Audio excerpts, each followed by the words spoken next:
Hello, Gumtown, and today we're at the Leadership Montgomery Lunch with Leaders Luncheon, and the guest speaker today was Ben Raines. He's an award-winning journalist and environmentalist. How you doing today? I'm good. How are you? All right. Now you talked about the oil spill, the BP oil spill in the Gulf of Mexico, and how some of the documents leaked to the media contain some information that was not reported. Can you tell us a little bit about some of those documents?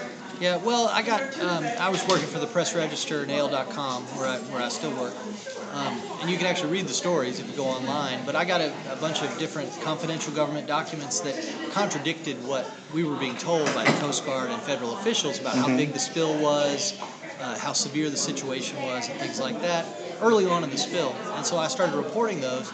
And that was kind of the first crack in the government's facade that, hey, don't worry, it's going to be okay.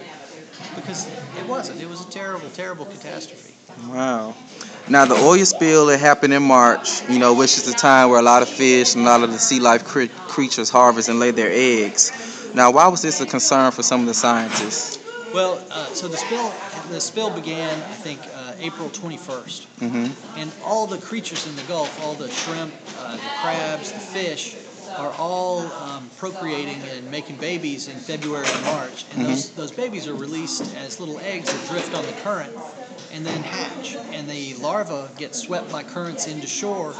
Well, the larvae are very vulnerable to oil, just sitting out there in the Gulf. And so the big concern was that we were going to kill a whole year class of babies. Oh, wow. And, what would that do to the populations? And happily, it looks like most everything has rebounded pretty well, which is, unexpected but also great news. That's good. That's good. Now, you said that the oil spill could have been prevented with the use of fire bombs.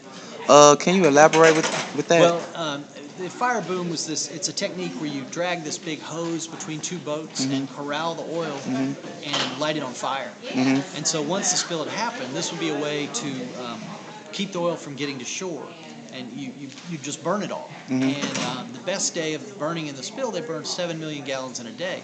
Well, that's more oil than was coming out of the well every day. So if they had these fire booms in place on the Gulf Coast, they could have burned the oil. Even though that's the number one plan to deal with the oil, they didn't have a single fire boom on the coast. And so we were unable to burn the oil for about 3 weeks, and that's how long it took them to get one down there. Oh, wow. Is there anything else you would like to share with Gumtown today? I think this is a great publication. I'm really impressed with the young man who created it, and I'm pleased to be in it. It looks great. All right. You're tuned in to Gumtown TV. We're here with Ben Raines. Stay connected.